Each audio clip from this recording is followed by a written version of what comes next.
Welcome to Ayurveda studies. आज हम पढ़ेंगे क्रिया शारीर पेपर फर्स्ट ह्यूमन फिजियोलॉजी का चैप्टर नंबर 1 फिजियोलॉजी होम्योस्टेसिस। जो चैप्टर 1 है होम्योस्टेसिस, एनसीआईएसएम सिलेबस ने उसके अंडर जो पॉइंट कवर करे हैं वो है definition and mechanism of maintenance of homeostasis, cell physiology, membrane physiology, transportation of various substances across cell membrane, resting membrane potential and action potential, acid-base balance, water and electrolyte balance, study of basic components of food।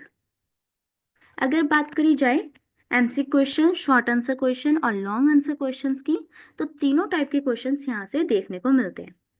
अगर आपको ये notes की PDF चाहिए तो download कर सकते हैं Ayurveda studies app के थ्रू। ठीक है, चलिए स्टार्ट करते हैं। टॉपिक 1 फिजियोलॉजिकल होम्योस्टेसिस में जो टॉपिक 1 है वो है definition and mechanism of maintenance of homeostasis. हम पहले देखते हैं होम्योस्टेसिस होता क्या है। तो देखिए, homeostasis is the physiological process through which the internal environment of the body is maintained within a stable range despite change in the external environment। यहाँ क्या बोला गया है कि होम्योस्टेसिस एक फिजियोलॉजिकल प्रोसेस है थ्रू विच, जिसके थ्रू हम क्या कर पा रहे हैं, इंटरनल एनवायरनमेंट जो है हमारी बॉडी का उसको हम मेंटेन कर रहे हैं। ठीक है, स्टेबल रेंज के बीच में, मतलब जो रेंज है वो स्टेबल है। देखिए, आपकी बॉडी का जो टेम्परेचर है ना, उसको यहाँ पे क्या करा जा रहा है, अंदर का एनवायरनमेंट है उसको क्या करा जा रहा है, मेंटेन करके रखा जा रहा है। ठीक है, तो उस प्रोसेस को ही हमने यहाँ क्या बोला है, होम्योस्टेसिस। और यहाँ पे एक्सटर्नल एनवायरनमेंट मतलब हमारे एक्सटर्नली जो भी एनवायरनमेंट है उस पे कोई चेंजेस हो रहे हैं नहीं हो रहे हैं, इससे हमें फर्क नहीं पड़ता है। बट यहाँ पे क्या है, बॉडी के अंदर का टेम्परेचर को हमें स्टेबल रेंज में क्या रखना है, मेंटेन रखना है, उसी को क्या बोला, होम्योस्टेसिस। आगे क्या बोला गया है, it ensure dynamic equilibrium not a static condition. यहाँ पे डायनेमिक इक्विलिब्रियम को एंश्योर किया जाता है स्टैटिक कंडीशन को छोड़ के। स्टैटिक कंडीशन से आप ले सकते हैं कि एक जगह जो है वही टेम्परेचर रुका हुआ है दोनों साइड। बट यहाँ पे क्या है, लेन देन है, बाहर का और अंदर का एनवायरनमेंट आपस में उसके अकॉर्डिंग टेम्परेचर को मेंटेन किया जा रहा है, यहाँ पे ऐसा बोला गया है। Each organ system play a role in regulating internal condition to support life and function efficiently। हमारी जो बॉडी है उसमें जो भी ऑर्गन है ना, तो हर एक ऑर्गन कह सकते हो या ऑर्गन सिस्टम कह सकते हो, वो हेल्प कर रहा है इस चीज में, क्या करने में, अपनी जो इंटरनल कंडीशंस है ना हमारी बॉडी के, उसको मेंटेन करने में, रेगुलेट करने में, ताकि जो हमारी लाइफ जो है या हमारी लाइफ जो फंक्शंस है वो एफिशिएंटली क्या हो सके, मतलब चलते रहे। आपको दिक्कत ना हो कि ठंड लग रही है, हमारी बॉडी बहुत ज़्यादा ठंडी पड़ी है अंदर से, ये सारी चीज़ें होती हैं। तो यहाँ पे टेम्परेचर को एक तरीके से बैलेंस किया जा रहा है, मेंटेन किया जा रहा है। तो की कंपोनेंट ऑफ होम्योस्टैटिक रेगुलेशन, यहाँ बोला है कि कौन कौन से की कंपोनेंट्स हैं होम्योस्टैटिक रेगुलेशंस के, तो वो देखते हैं। देखिए, first one is receptor. Receptor मतलब डिटेक्ट चेंजेस, स्टिमुलाई, जो भी स्टिमुलाई है उसको डिटेक्ट कौन करता है, रिसेप्टर करता है। ठीक है, नेक्स्ट है control centre, processes input and decide the response. Means जो ये स्टिमुलाई आया और उसके रिस्पॉन्स में क्या हम, मतलब कि जो भी हमारे पास स्टिमुलाई होएगा, ठीक है, उसके रिस्पेक्ट में आपका कौन सा रिस्पॉन्स जनरेट करना है, क्या रिस्पॉन्स जनरेट करना है, वो कौन सोचता है या कौन डिसाइड करता है, control centre. And last one is effector, जो कि आपका जो भी रिस्पॉन्स है ना उसको क्या करता है, कैरी आउट करता है, carry out the response to restore balance, ताकि बैलेंस क्रिएट हो सके, उसको उस रिस्पॉन्स को कैरी आउट करके। तो वो कैरी आउट करना उस रिस्पॉन्स को, वो किसका काम है, इफेक्टर का। तो यहाँ पे तीन हमारे क्या आते हैं, कंपोनेंट्स आते हैं, रिसेप्टर, कंट्रोल सेंटर और इफेक्टर। ओके, आगे चलते हैं, systems involve in maintenance of homeostasis. कौन सा सिस्टम है जो कि होम्योस्टेसिस को मेंटेन करने में क्या है, इन्वॉल्व हो रहा है। तो देखिए, सबसे पहले रेस्पिरेटरी। रेस्पिरेटरी सिस्टम क्या करता है, आपका जो पीएच है बॉडी में उसको मेंटेन कर रहा है। हाँ, ठीक है, O2 मिलती है और CO2 को बॉडी से रिमूव करता है, कौन करता है, रेस्पिरेटरी सिस्टम। डाइजेस्टिव सिस्टम क्या कर रहा है, पानी को और जो भी न्यूट्रिएंट्स हैं उनको एब्जॉर्ब करवाता है। ठीक है, तो ये भी मेंटेन कर रहा है अंदर ही अंदर। एंडोक्राइन क्या कर रहा है, मेटाबॉलिज्म को, ग्रोथ को, स्ट्रेस को, रिप्रोडक्शन को, हॉर्मोन्स के थ्रू रिप्रोडक्शन को, और बाकी मेटाबॉलिज्म, ग्रोथ, जो भी स्ट्रेस है, इन सारी चीजों को क्या कर रहा है, वो रेगुलेट कर रहा है। एंडोक्राइन मतलब हॉर्मोन्स के थ्रू इन चीजों को कंडक्ट करवा रहा है हमारा एंडोक्राइन सिस्टम। मस्कुलर और स्किन, स्किन और मस्कुलर हमारे टेम्परेचर को क्या करता है, रेगुलेट करता है, और साथ ही साथ में हमें प्रोटेक्शन भी दे रहा है। ठीक है। Skeletal, protect organ, support movement. जो हमारा स्केलेटल सिस्टम है वो हमारे ऑर्गन्स को क्या करके रखता है, प्रोटेक्ट करके रखता है, और जो भी हम मूवमेंट कर पा रहे हैं वो स्केलेटल सिस्टम की वजह से कर पा रहे हैं, तो उस चीज को सपोर्ट कर रहे हैं। एक्सक्रीटरी, एक्सक्रीटरी के अंदर बोला हुआ है किडनी। ठीक है, क्या बोल रखा है, regulate pH, electrolyte, water and excrete wastage. बोल रखा है कि हमारे पीएच को, जो भी हमारे इलेक्ट्रोलाइट्स है, सोडियम पोटेशियम आयंस हैं, इन्हें, पानी को, ठीक है, और जो भी वेस्ट बन रहा है उसको एक्सक्रीट कर रहा है। ठीक है। आगे देखिए, कार्डियोवास्कुलर लिम्फेटिक्स। जो कार्डियोवास्कुलर लिम्फेटिक और लिम्फेटिक्स हैं वो क्या करते हैं, देखिए कार्डियोवास्कुलर और लिम्फेटिक के थ्रू क्या हो रहा है, गैसियस ट्रांसपोर्ट देखने को मिल रहा है, न्यूट्रिएंट ट्रांसपोर्ट होते हैं, हॉर्मोन्स को ट्रांसपोर्ट करने में हेल्प हो रहा है, और जो भी पैथोजन है उनके अगेंस्ट प्रोटेक्शन भी ये प्रोवाइड करते हैं लिम्फेटिक, क्योंकि हमारा इम्यून सिस्टम को देखता है मेनली, है ना। देखिए, nervous system detect stimuli and coordinates body response. Nervous system हमारे स्टिमुलाई को डिटेक्ट करता है एंड देन उसके अकॉर्डिंग ही बॉडी का रिस्पॉन्स जो भी जनरेट है उसे कोऑर्डिनेट करवा रहा है। ठीक है। Reproductive system maintains hormonal balance for growth and development. हमारा जो रिप्रोडक्टिव सिस्टम है वो अंदर हमारी बॉडी में हार्मोनल बैलेंस को देख रहा है ताकि ग्रोथ और डेवलपमेंट क्या हो सके, सही से हो सके। बाकी कुछ स्पेशल सेंसेस होती हैं, जैसे कि आपको पता ही है, आपका विजन, हियर, तो ये सारी चीजें क्या कर रहे हैं, maintain internal balance through sensory input. ये इनपुट देने का काम इन्हीं के थ्रू तो हो रहा है, सेंस ऑर्गन्स के थ्रू। तो ये स्पेशल सेंसेस जो हैं ये इनपुट प्रोवाइड करती है, जिससे कि अंदर क्या हो सकता है, इंटरनल बैलेंस मेंटेन करा जा रहा है। ठीक है। तो हमने देख लिए कौन कौन से जो हमारे सिस्टम है वो होमियोस्टेसिस को मेंटेन कराने में कैसे हेल्प कर रहे हैं, वो आपने देखा। ठीक है। अब हम आगे चलते हैं कि मैकेनिज्म एक्चुअली होता क्या है। तो देखिए, यहाँ पे मैकेनिज्म के अंदर होमियोस्टेसिस में एक आता है नेगेटिव फीडबैक। ठीक है। नेगेटिव फीडबैक मैकेनिज्म में क्या बोला गया है, this is the most common and stabilise mechanism, it reverse the change to bring the variable back to normal. ये मोस्ट कॉमनली हमें देखने को मिलता है, जो कि अंदर हमारी बॉडी को क्या कर रहा है, स्टेबलाइजेशन की कंडीशन लेकर आ रहा है, स्टेबल करा रहा है हर चीज। तो इसमें क्या होता है, अगर कोई चीज बहुत हाई हो गई है, आपकी बॉडी में कोई चीज हाई हो गई है, तो उसको दोबारा नॉर्मल पे लाने का काम जो है वो किसका है, नेगेटिव फीडबैक मैकेनिज्म का है। फॉर एग्जाम्पल, एग्जाम्पल से समझते हैं। Thermo regulation, blood glucose regulation. ठीक है। देखिए, थर्मो रेगुलेशन में क्या बोला है, व्हेन बॉडी टेम्परेचर राइज, जब बॉडी का टेम्परेचर बढ़ रहा है, ठीक है, वेसो डायलेशन एंड स्वेटिंग अगर, तो हमारी बॉडी में क्या होती है, हमारी बॉडी जब बहुत अंदर से गर्म होती है तो हमारे बाहर हमें स्वेटिंग होने लग जाती है। ठीक है। तो और साथ ही साथ वेसोलाइलेशन होती है, जिसकी वजह से हमारी बॉडी का टेम्परेचर क्या होता है, ड्रॉप होता है, और साथ ही साथ वेसो कंस्ट्रिक्शन होने लगता है, और फिर धीरे धीरे हमें ठंड लगने लग जाती है। वो अपोजिट कंडीशन कर देता है। ठीक है। बोला गया जब बॉडी का टेम्परेचर बढ़ा तो वेसोडाइलेशन हुई और स्वेटिंग हुआ, टेम्परेचर डाउन आ गया। ठीक है। जब वो टेम्परेचर ड्रॉप हो रहा है तो उस केस में वो वेसो कंस्ट्रिक्शन करके हमें ठंड लगती है, शिवर करते हैं, तो वो जो टेम्परेचर जो कम हो रहा था वो बढ़ जाता है। तो ये तरीके का नेगेटिव फीडबैक मैकेनिज्म। ठीक है। आगे दे रखा है blood glucose regulation. After eating, आपने खाना खाया, insulin lower the blood sugar bye promoting glucose Uptake. ठीक है। आपके अंदर क्या है, ब्लड में ग्लूकोज बढ़ रखी है सपोज करो, तो आप खाना खा रहे हैं ना, तो इंसुलिन क्या करता है, उस ब्लड शुगर को कम करवाता है, कैसे, ग्लूकोज अपटेक करवा के। ठीक है। ग्लूकोज को ले लेता है इंसुलिन, जिससे की वजह से ब्लड में शुगर कम आ जाती है। तो ये ब्लड ग्लूकोज को रेगुलेट करने वाला काम हो गया। ठीक है। अब आगे देखिए, देखो और भी एग्जांपल है, pituitary hormone release. Hormone like ACTH, TSH are regulated through feedback loops. बोला गया है ये जो हमारे हार्मोन्स होते हैं जो पिट्यूटरी ग्लैंड से रिलीज होते हैं ना, ये भी फीडबैक के, मतलब ये नेगेटिव फीडबैक के थ्रू ही क्या होते हैं, मेंटेन रहते हैं बॉडी में। सिमिलरली कार्बन डाइऑक्साइड रेगुलेशन, हमारे अंदर जो भी कार्बन डाइऑक्साइड का रेगुलेशन है वो भी ऐसे ही है, जैसे increase CO2 stimulate respiratory centre to increase ventilation. अगर आपकी बॉडी में कार्बन डाइऑक्साइड बहुत ज़्यादा हो गई तो वो क्या करेगा, आपके रेस्पिरेटरी सेंटर्स जो है वहाँ पे स्टिमुलेशन जाएगी, स्टिमुलेट होते हैं, और वो क्या करेंगे, रेस्पिरेटरी सेंटर अपनी वेंटिलेशन को बढ़ा देंगे, मतलब कि आपकी जो ब्रीदिंग रेट है, ठीक है, रेस्पिरेटरी रेट है, उसको बढ़ा देंगे, जिससे कि क्या होगा, जो भी आपका CO2 अंदर बहुत ज़्यादा हो रखा है वो धीरे धीरे नॉर्मल लेवल पे आ जाएगा। ठीक है। ये आपने देख ली नेगेटिव फीडबैक। अब चलते हैं पॉजिटिव फीडबैक कंडीशन पे, सॉरी।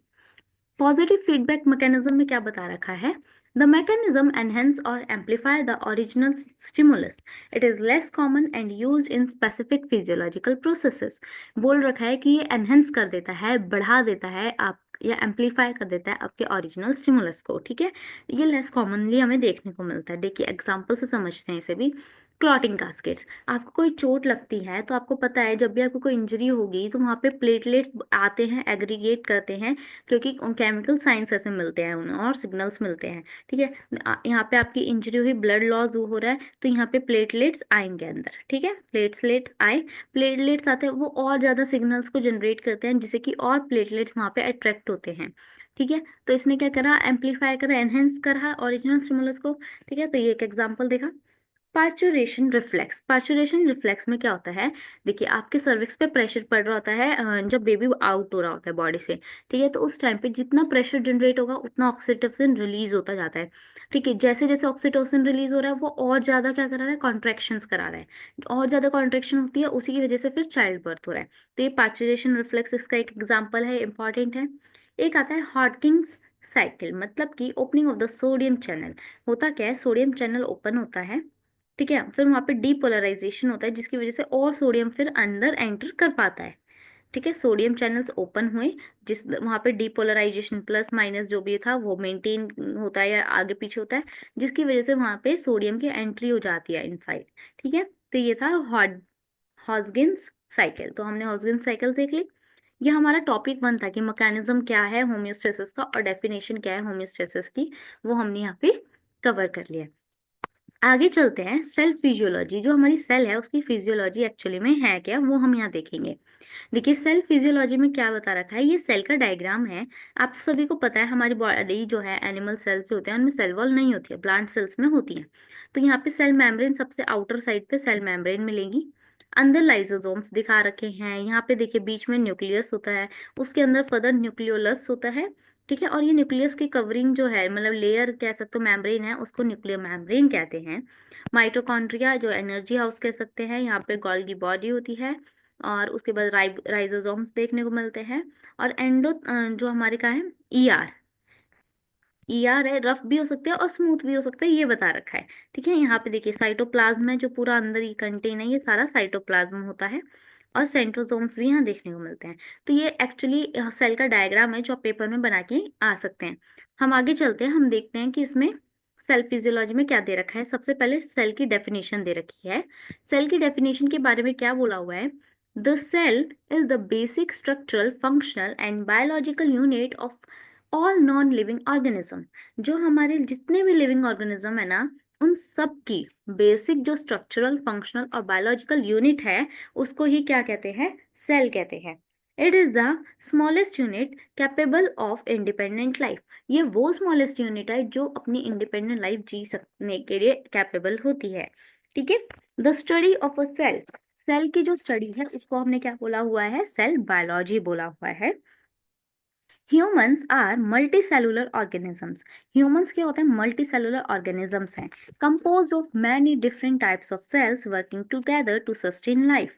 ह्यूमंस क्या है, मल्टीसेलुलर ऑर्गेनिज्म, मतलब बहुत सारे सेल से मिलकर बने होते हैं, जिनमें अलग अलग टाइप के सेल्स होते हैं जो आपस में वर्क करते हैं और एक लाइफ को क्या करवा रहे हैं, सस्टेन करवा रहे हैं, ठीक है। तो हमने ये देख लिया। अब देखो नॉन सेलुलर कंपोनेंट, हमारी बॉडी के अंदर कुछ ऐसे कंपोनेंट है जो नॉन सेलुलर है, जैसे कि वाटर, मैक्रोन्यूट्रिएंट्स, माइक्रोन्यूट्रिएंट्स और इलेक्ट्रोलाइट्स, ठीक है। मैक्रोन्यूट्रिएंट्स आपको याद रखने हैं, कार्बोहाइड्रेट, प्रोटीन और फैट होता है। माइक्रोन्यूट्रिएंट्स के अंदर विटामिन और मिनरल्स आते हैं, ठीक है। और वाटर, इलेक्ट्रोलाइट्स भी हमारी नॉन सेलुलर कंपोनेंट में, ये भी बता रखा है। तो हमने एक बार सेल होता क्या है और उसकी दिखता कैसे है वो हमने ओवरऑल देखा। आगे हम चलते हैं, दोबारा आगे हम देखेंगे structure of a cell. Structure of a cell बोल रखा है, cell are not of the same size but share common features. इस cell is mainly divided into 3 parts.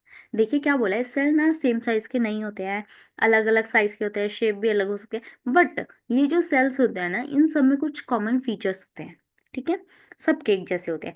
इस सेल, हर एक सेल को मेनली हमने 3 पार्ट में डिवाइड करा हुआ है। किस किस में, सेल मेम्ब्रेन, मतलब जिसे हम प्लाज्मा मेम्ब्रेन कह रहे हैं, साइटोप्लाज्म और न्यूक्लियस, ठीक है। Cell membrane is a plasma membrane जिसे हम बोलते हैं, उसकी डेफिनेशन देखते हैं। Definition, the outer most covering of the cell. जो सेल मेम्ब्रेन है या प्लाज्मा मेम्ब्रेन है ना, वो सेल की आउटर मोस्ट जो कवरिंग होती है उसको कहा जाता है, ठीक है। बता ही रखा है कि प्लाज्मा मेम्ब्रेन या प्लाज्लेमा भी इसे कहते हैं, सेमी परमिएबल मेम्ब्रेन होती है जो कि अपने अंदर से कुछ सिलेक्टिव मूवमेंट्स को अलाउ करती है। देखिए ये सेल है, ये जो सेल की आउटर कवरिंग जो मैंने बनाई, ये हमारा सेल मेम्ब्रेन है। 2 मिनट। हाँ जी, ये हमारा सेल है। तो ये जो मैंने आउटर लेयर बनाई है ये हमारी क्या है, सेल मेम्ब्रेन है। ठीक है, अब ये सेमी परमेबल है, इसमें से कुछ कुछ ऐसे सब्सटेंस है जो अंदर और बाहर जा सकते हैं। ठीक है, तो इसलिए इसको बोला है सेमी परमेबल मेम्ब्रेन। कंपोजिशन की बात करी जाए तो ये डबल लेयर स्ट्रक्चर होता है। कौन, cell membrane double layer structure है जो कि किससे बना है, लिपिड और प्रोटीन से बना है। ठीक है, द लिपिड बाई लेयर, जो ये बाई लेयर है, डबल लेयर है ना, बाई वर्ड यूज करेंगे। ठीक है, लिपिड और प्रोटीन का बना है, तो बता रखा है कि outer and inner lipid layer, यहाँ पे जो इसकी ऊपर और नीचे अंदर 2 लेयर है, यहाँ पे जो लेयर है ये, और ये आउटर और इनर लेयर जो है वो लिपिड की बनी है। ठीक है, किसकी बनी है, लिपिड की। ठीक है, protein embedded in the membrane, और इनके यहाँ पे प्रोटीन क्या हो रखा है, एम्बेडेड हो रखा है, ऐसे अंदर धसा हुआ है, एम्बेड है, दबा हुआ है। और कार्बोहाइड्रेट बाहर से यहाँ पे एक्सटर्नली अटैच है, ऐसा बोला गया है। ठीक है, देखो ये जो कंपोनेंट्स होते हैं ना, ये एक्ट करते हैं आइडेंटिटी मार्कर की तरह एंड कंट्रीब्यूट करते हैं cell to cell recognisation. Means जो आपने ये देखे कि डबल लेयर होती है और लिपिड प्रोटीन की बनी है। ठीक है, आउटर इनर लिपिड लेयर है, बीच में प्रोटीन एम्बेडेड है, कार्बोहाइड्रेट ऊपर से अटैच है। तो ये जो फीचर्स होते हैं ना, इसी से आप रिकॉग्नाइज करते हैं कि ये सेल है, ये दूसरा सेल है, ये वाला सेल है।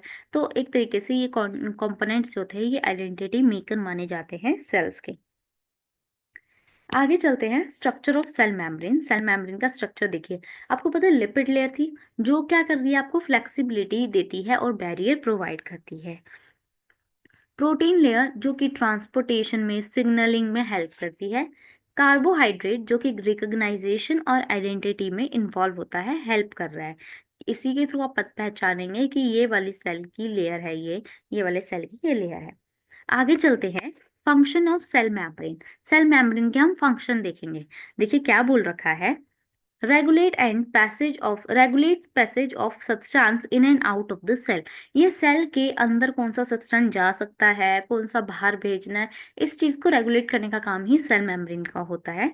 Maintain selective permeability for nutrient and waste, और साथ ही साथ वही न्यूट्रिएंट और वेस्ट के लिए भी ये सिलेक्टिवली परमेबल है।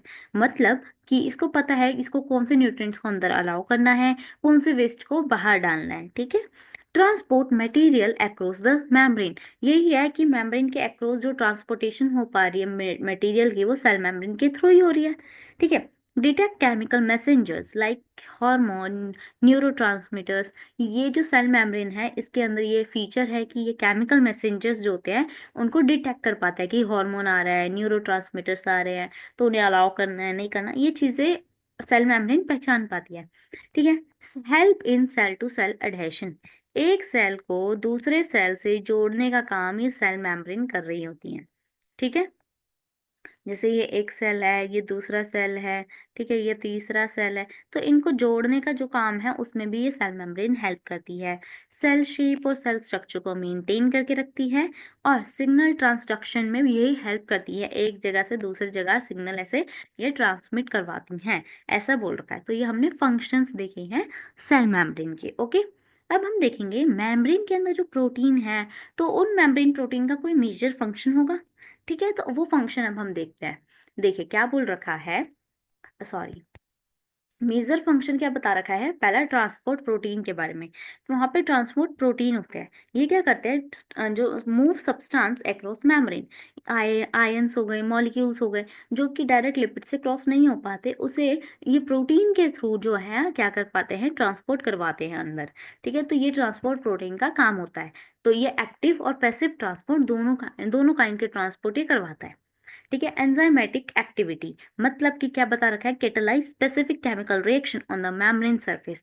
मेम्ब्रेन की सरफेस, जो सेल मेम्ब्रेन है उसकी सरफेस पे कुछ केमिकल रिएक्शंस में एज अ कैटालाइज करने का हेल्प करता है, रोल प्ले करता है केमिकल रिएक्शन को ईज करने में। ठीक है, हेल्प करने में कि केमिकल रिएक्शन कंप्लीट हो सके, तो एंजाइमेटिक एक्टिविटी भी इसकी रहती है। रिसेप्टर प्रोटीन्स, मतलब कि वहाँ पे रिसेप्टर प्रोटीन्स जो होते हैं उनका क्या काम होता है, ये रिकॉग्नाइज करते हैं कि ये वाला हार्मोन आ गया, ये न्यूरोट्रांसमीटर आया है, ठीक है। तो act as a recognisation site for hormones and neurotransmitters, मतलब कि कहीं पे भी हार्मोन या न्यूरोट्रांसमीटर आ रहा है वो यहाँ अटैच होंगे एंड देन हम पहचान जाएंगे कि ये वाला हार्मोन आया है, तो अलाउ करें या ना अलाउ करें अंदर आना, ठीक है। तो ये रिसेप्टर प्रोटीन्स का काम है। सेल टू सेल रिकॉग्नाइजेशन, क्या बोल रहा है कि हम किसी एक सेल को दूसरे सेल से रिकॉग्नाइज कर सकते हैं इन्हीं के थ्रू। क्या, glycoproteins act as ID tag recognised by other cells. बोला गया है कि यहाँ ग्लाइकोप्रोटीन्स होते हैं जो कि एक तरह से आईडी की, जैसे आपकी स्कूल की आईडी है, कॉलेज की आईडी होती है, सिमिलरली ये एक सेल की आईडी टैग बोल सकते हैं कि इनको ग्लाइकोप्रोटीन्स को, जो कि हमें हेल्प करते हैं रिकॉग्नाइज करने पे कि ये दो सेल आपस में डिफ्रेंशिएटेड हैं, ठीक है। आगे देखिए, इंटरसेलुलर ज्वाइनिंग, फॉर्म टाइट और gap junction between cell for communication and structural support. देखिए वही बात है, इन्होंने ये हेल्प करते हैं एक ऐसे टाइट गैप जंक्शन क्रिएट करने में, सेल्स को सेल से जोड़ते हैं ताकि वो आपस में कम्युनिकेट कर सके, साथ ही साथ एक स्ट्रक्चरल सपोर्ट मिल सके, ठीक है। तो ये टाइट और गैप जंक्शन जो है उनको फॉर्म करने में हेल्प करते हैं। Attach to cytoskeleton and ECM, ECM मतलब एक्स्ट्रा सेलुलर मैट्रिक्स। क्या बोला गया है कि ये साइटोस्केलेटन्स के साथ या एक्स्ट्रा सेलुलर मैट्रिक्स इनको अटैचमेंट प्रोवाइड करने में भी हेल्प कर रहे होते हैं, सेल शेप को मेंटेन करते हैं। साइटोस्केलेटन मीन्स सेल शेप को ही मेंटेन कर रहे हैं। इंट्रा सेलुलर और एक्स्ट्रा सेलुलर की जो भी हेल्प एक्टिविटी है उनको कोऑर्डिनेट करने में ये हेल्प कर रहे होते हैं, ठीक है। तो यहाँ पर हमें जो भी मेन फीचर्स थे, मेम्ब्रेनस फंक्शंस थे, मेम्ब्रेनस प्रोटीन के, जो भी मेम्ब्रेन पे प्रोटीन्स होते हैं वो हमने कवर करे। देखिए एडिशनल नोट्स कुछ साथ में बता रखे हैं, क्या बता रखा है, the cell membrane protect cytoplasm and organelles. जो सेल मेम्ब्रेन होती है वो साइटोप्लाज्म को और ऑर्गेनेलीज जो है इन सबको क्या करती है, प्रोटेक्ट करके रखती है। अगर सेल मेम्ब्रेन नहीं होगी तो साइटोप्लाज्म तो बाहर ऐसे ही घूम रहा होगा, उसको बंद कर रहा है एक तरीके से, तो वो कौन कर रहा है, सेल मेम्ब्रेन ही कर रही है, ठीक है। And allow exchanges of gases and excretion of waste product, और साथ ही साथ जो गैसेस का एक्सचेंज हो रहा है सेल के अंदर वो भी यही देख रही है सेल मेम्ब्रेन, और एक्सक्रीशन जो हो रहा है वेस्ट प्रोडक्ट का वो भी यही देखती है, ठीक है। Protein embedded in the membrane define functionality and communication. जो प्रोटीन है वो एक तरीके से किस चीज़ में हेल्प कर रहा है, फंक्शनैलिटी, मतलब फंक्शन अच्छे से कर सके, डिफाइन फंक्शन करवाता है, मतलब कि फंक्शन जो है अच्छे से हो पाए सेल का, और कम्युनिकेशन में भी ये हेल्प करता है। लाइक रिसेप्टर आ रहा है, कौन सा हार्मोन आ रहा है, कौन सा न्यूरोट्रांसमीटर आ रहा है, वो इसी इन्हीं के थ्रू पता हमें चल पाता है क्योंकि वहाँ पे रिसेप्टर प्रोटीन्स होते हैं। तो ये हमने कुछ पॉइंट्स नोट जो थे एडिशनल पॉइंट्स वो कवर करे। यहाँ पे हमने सबसे पहला जो एक हम कह सकते हैं सेल का एक स्ट्रक्चर है पहला, वो हमने कवर करा, वो कौन सा देखा हमने, सेल मेम्ब्रेन जो है वो क्या होती है, जिसको हम प्लाज्मा मेम्ब्रेन कहते हैं, ठीक है। तो हम सेल के अंदर ऐसे चलेंगे, ये हमने सेल की मेम्ब्रेन देख ली, अब अंदर क्या होता है, साइटोप्लाज्म। तो हम अब साइटोप्लाज्म को अंदर कवर करेंगे।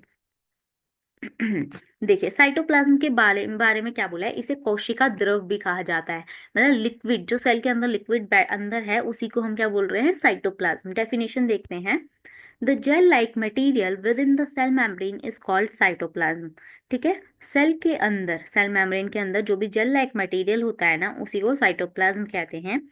It excludes the nucleus and is present in all cell. Cytoplasm के अंदर हम जो अंदर सेल के अंदर न्यूक्लियस होता है ना उसको एक्सक्लूड करते हैं, उसको हम साइटोप्लाज्म के अंदर काउंट नहीं करते हैं, ठीक है। और ये बता रखा है कि ये सभी सेल्स में देखने को मिलेगा हमें साइटोप्लाज्म, ठीक है।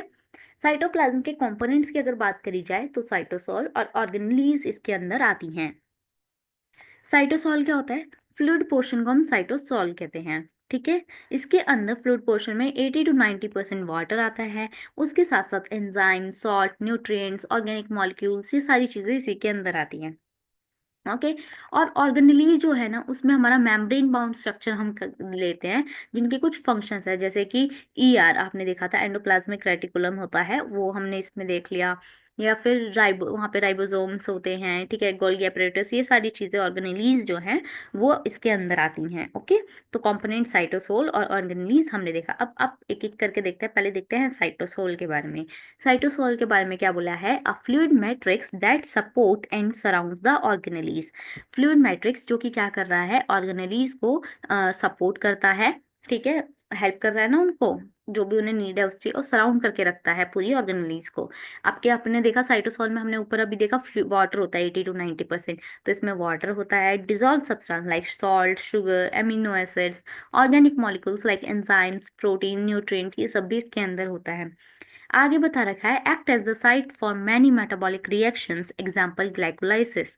बोल रखा है जो साइटोसोल फ्लूइड मैट्रिक्स होता है ना साइटोप्लाज्म का, वो क्या करता है, मेटाबॉलिक रिएक्शंस भी करवाता है। मतलब एक तरीके से कह सकते हैं मेटाबॉलिक रिएक्शन साइटोप्लाज्म में साइटोसोल के अंदर हो रही होती हैं, ठीक है, जैसे कि ग्लाइकोलाइसिस, ग्लाइकोजन का ब्रेक डाउन जो है वो साइटोसोल्स में हो रहा होता है। तो हमने साइटोसोल्स के बारे में पॉइंट देखा। अब हम देखते हैं साइटोस्केलेटन के बारे में। Network of protein filament extending through the cytosol. बोला है कि नेटवर्क, प्रोटीन फिलामेंट्स के रूप के नेटवर्क जो हैं, जो हमारे साइटोसोल से एक्सटेंड हो रहे होते हैं, उन्हीं को हम साइटोस्केलेटन्स कहते हैं। ये क्या करता है, सेल की जो भी शेप है, उसका अंदर का ऑर्गेनाइजेशन है या क्या मूवमेंट्स है, इन सबको हेल्प करने में कौन रिस्पॉन्सिबल है, हमारा साइटोस्केलेटन रिस्पॉन्सिबल है। ठीक है, साइटोसोल से ही कुछ प्रोटीन फिलामेंट्स ऐसे निकल रहे होते हैं, ठीक है, जो उनका नेटवर्क कह सकते हो आप, जो कि क्या करा रहा है, साइटोसोल्स सेल की शेप को मेंटेन कर रहा है, मूवमेंट कैरी आउट करा रहा है, इंटरनल ऑर्गेनाइजेशन को मेंटेन करके रख रहा है, ऐसा कहा गया है।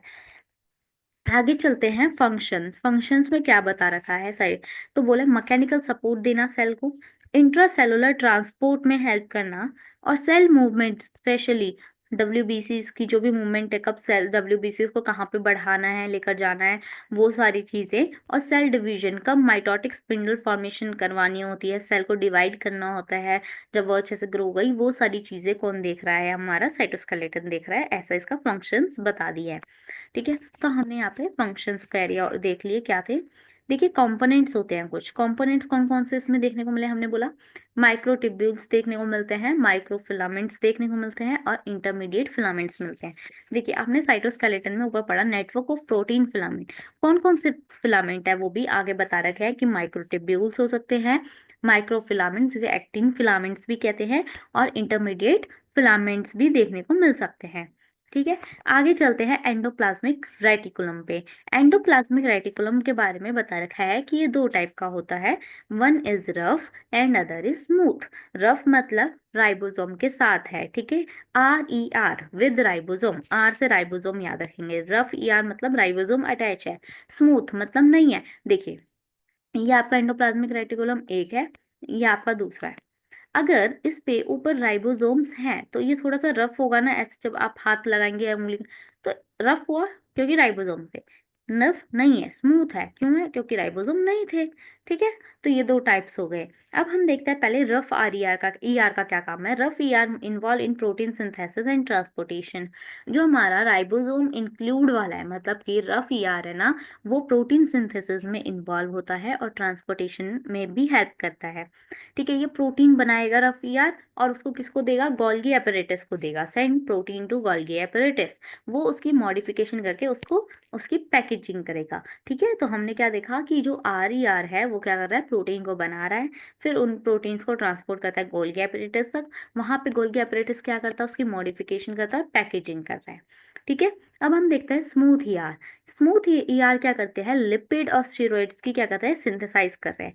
मतलब वो प्रोटीन बना रहा है रफ ER, और स्मूथ ER लिपिड्स और स्टेरॉइड्स बना रहा है, steroids like oestrogen, testosterone like. ठीक है, perform detoxification of harmful substance. ये क्या कर रहा है, जो भी हार्मफुल सब्सटेंस है उसको डिटॉक्सिफाई कर रहा है, निकाल रहा है, बॉडी से हटा रहा है। रेगुलेट कैल्शियम स्टोरेज इन मसल सेल्स, और सेल्स के मसल सेल्स जो है उनमें जो कैल्शियम स्टोरेज है ना, उसको कौन रेगुलेट कर रहा है, स्मूथ ER ही रेगुलेट कर रहा है। तो हमने एंडोप्लाज्मिक रेटिकुलम के बारे में देख लिया। अब हम देखते हैं गोल्गी एपरेटिस के बारे में। क्या बोल रखा है गोल्गी एपरेटिस के बारे में, a series of flattened sac is cisternae.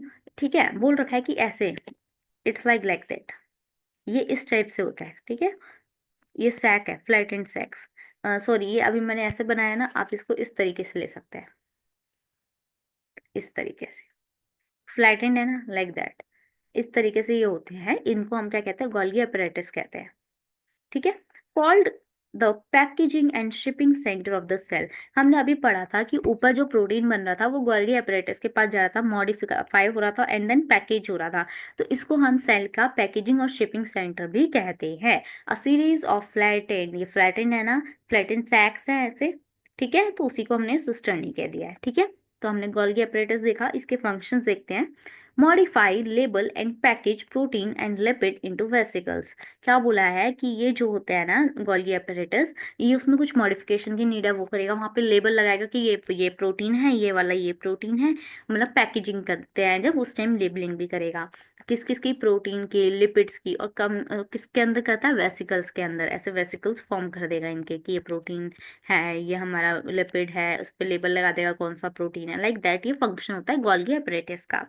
Prepare product for secretion and delivery to other organelles. तो ये क्या करता है, जो भी आपने भेजा, प्रोटीन भेजा, लिपिड भेजा, इनको क्या करता है, प्रिपेयर करके पैक करके फिर ये रेडी हो जाता है कि ये प्रोडक्ट की अब सिक्रीशन कर दी जाए या डिलीवरी कर दी जाए अदर ऑर्गेनेलीज के पास, और ऑर्गेनेलीज के पास इन्हें भेज दिया जाए काम के लिए। ठीक है, produce lysosomes and secretory vesicles. तो ये जो वेसिकल्स की फॉर्म में बना रहा है उसी को हमने बोल दिया कि ये सिक्रेटरी वेसिकल्स बनाते हैं, लाइसोसोम्स को प्रोड्यूस करते हैं। तो हमने क्या बोला कि जो गोल्गी एपरेटस है मॉडिफाई, लेबल और पैकेजिंग का काम कर रहा है। ठीक है, फिर उसे अदर डिलीवरी के लिए अदर ऑर्गेनेलीज में भेजता है, और साथ ही साथ लाइसोसोम्स और सिक्रेटरी वेसिकल्स को ये फॉर्म करता है। ठीक है, यह हमने देख लिया गोल्गी एपरेटस के बारे में।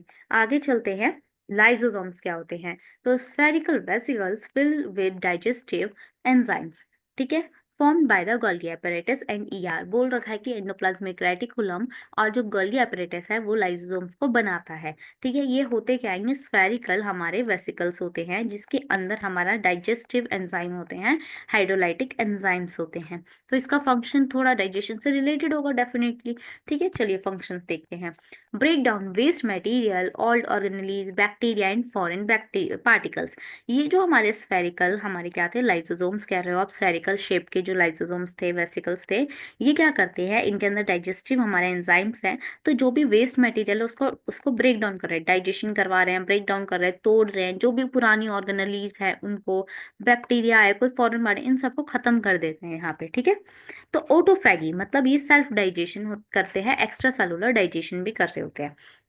बोला गया है कि ये क्या कर रहे हैं, डाइजेस्ट कर दे रहे हैं सारी चीजों को, मटेरियल जो भी है गंदा, ठीक है, ओल्ड ऑर्गेनेलीज है, बैक्टीरिया है, ऑर्गेन सबका ब्रेक डाउन करवाते हैं। ठीक है, तो इसको बोलते हैं ऑटोफेगी, ये करवा रहे हैं, सेल्फ डाइजेशन करा रहे हैं। ठीक है, आगे चलते हैं, परोक्सीजोम्स। परोक्सीजोम्स क्या होते हैं, इट कंटेन ऑक्सीजन से related, like that, oxidative enzyme से कंटेन करते हैं। ठीक है, एग्जांपल में आप ले सकते हैं कैटालीज। ठीक है, कंटेन ऑक्सीडेटिव एंजाइम्स, एग्जांपल कैटालीज, इनके अंदर ऑक्सीडेटिव एंजाइम्स होता है। ठीक है, जो कि क्या करता है, फैटी एसिड्स और टॉक्सिक सब्सटेंस जो होते हैं उसको ब्रेक डाउन कर रहा होता है। तो परोक्सीजोम्स का काम समझ में आया कि ये क्या कर रहा है, फैटी एसिड और टॉक्सिक सब्सटेंस को ब्रेक डाउन कर रहा है। तो फंक्शन क्या हुआ इसका, detoxify hydrogen peroxide into water and oxygen. अगर आपके पास हाइड्रोजन पेरोक्साइड बॉडी में बन रहा है तो इसको ब्रेक करके ये वाटर में और ऑक्सीजन में कन्वर्ट कर रहा है। लिपिड की मेटाबॉलिज्म में भी इन्वॉल्व है, और साथ ही साथ ये बता रखा है किडनी सेल्स और लिवर सेल्स में ज्यादातर देखने को मिलते हैं। मतलब कि समान कहाँ पे सबसे ज्यादा मिल रहा है, लीवर और किडनी सेल्स में मिल रहे हैं, ऐसा बता रखा है। तो ये हमने परोक्सीजोम्स देख लिए। आगे चलते हैं, सेंट्रोजोम। सेंट्रोजोम में बता रखा है contain two centrioles arranged at right angle. बोल रखा है कि दो सेंट्रियोल्स बता रखा है, एक ऐसे अगर है तो दूसरा ऐसे है, ऐसे 90 डिग्री की एंगल पे अरेंज है, ये बता रखा है दो centrioles. Organise microtubules during cell division.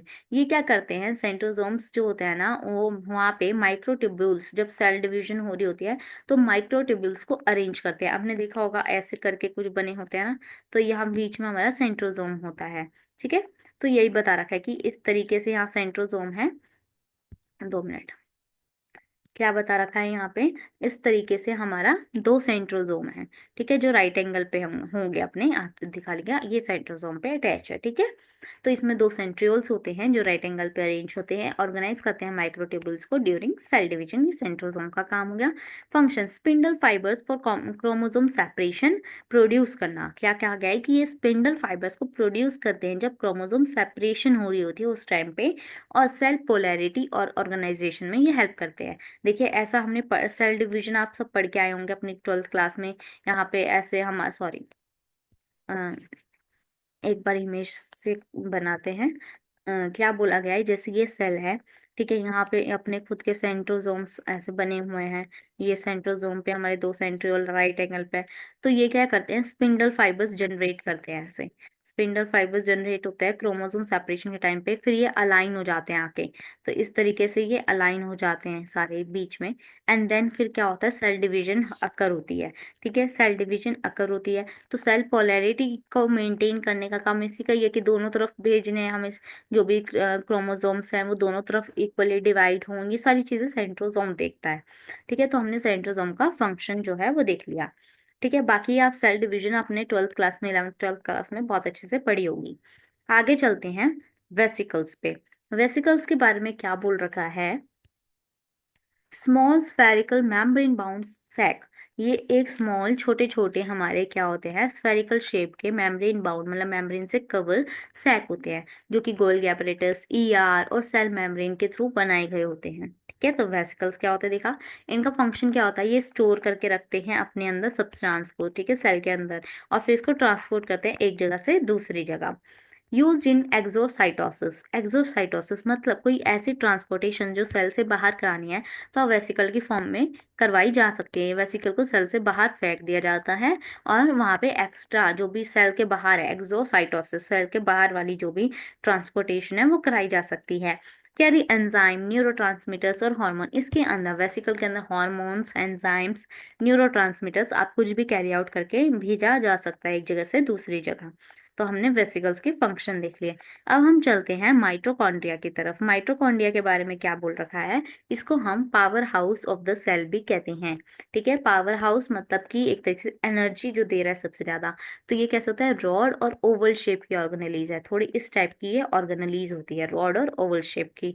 ठीक है, इस पे डबल मेम्ब्रेन बता रखे कि दो मेम्ब्रेन वाली होती है ऐसे। ठीक है, डबल मेम्ब्रेन वाली ये होती है।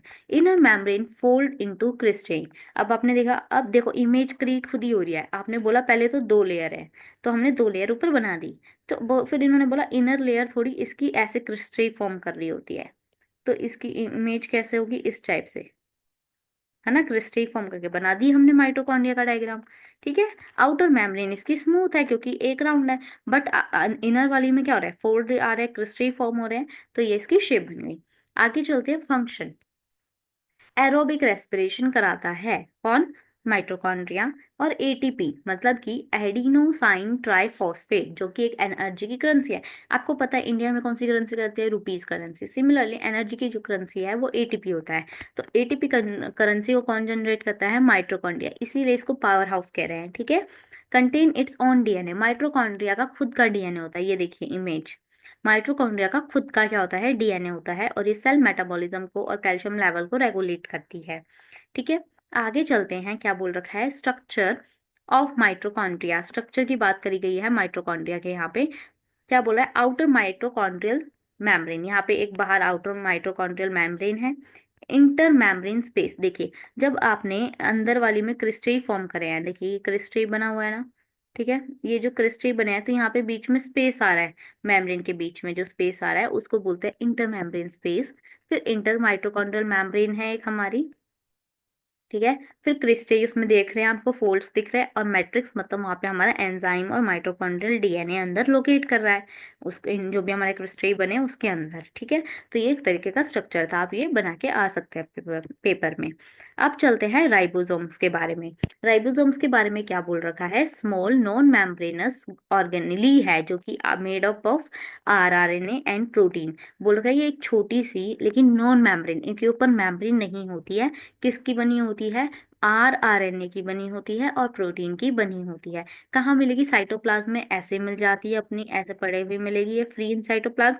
और ये क्या करती है, make protein for sale use. और राइबोसोम्स क्या करते हैं, प्रोटीन बनाने का काम करते हैं, सेल के यूज आ सके ताकि वो। ठीक है, और अटैच टू आरईआर पे हमने बोला था राइबोसोम्स अटैच होते हैं ना रफ रफ एंडोप्लाज्मिक रेटिकुलम पे, वही तो फिर प्रोटीन हेल्प करते हैं मेक प्रोटीन फॉर एक्सपोर्ट, ताकि उसको फिर भेजा जा सके, ट्रांसपोर्ट करा जा सके। तो प्रोटीन बनाते हैं किसके साथ, आरईआर के साथ मिलके, और साइटोप्लाज्म में ऐसे भी पड़े रहते हैं ये फ्रीली। ठीक है, तो राइबोसोम्स हमने देखा, फंक्शन क्या है इसका, साइट फॉर प्रोटीन सिंथेसिस बता रखा है, प्रोटीन सिंथेसिस करवा रहे हैं और ट्रांसलेट करते हैं एमआरएनए को, ताकि वो पॉलीपेप्टाइड चेन्स में कन्वर्ट, मतलब ट्रांसलेट होना है एमआरएनए का किसमें, पॉलीपेप्टाइड चेन्स में। तो ये एमआरएनए को पॉलीपेप्टाइड चेन में कन्वर्ट कर रहे हैं, इसे प्रोटीन फैक्ट्री कह रहे हैं, क्योंकि राइबोसोम्स नहीं होंगे तो प्रोटीन इम्पॉसिबल है बनना। ठीक है, इसलिए इसको प्रोटीन फैक्ट्री कहा जा रहा है। तो यहाँ पे हमने जो है 2 पॉइंट कवर करे मेनली, किस किस के बारे में, पहले हमने सेल मेम्ब्रेन देखा, फिर हमने साइटोप्लाज्म देखा। साइटोप्लाज्म के अंदर हमारे कौन कौन से ऑर्गेनेलीज आ रहे हैं या क्या क्या आता है, वो सारी चीजें हमने कवर कर लिया। अब हम नेक्स्ट जो है ना वो न्यूक्लियस देखेंगे, जो हम नेक्स्ट वीडियो में देखेंगे। ठीक है, अगर आपको ये नोट्स की पीडीएफ चाहिए तो आप डाउनलोड कर सकते हैं आयुर्वेद स्टडीज ऐप के थ्रू। न्यूक्लियस को हम नेक्स्ट पार्ट में कवर करेंगे। Thank you.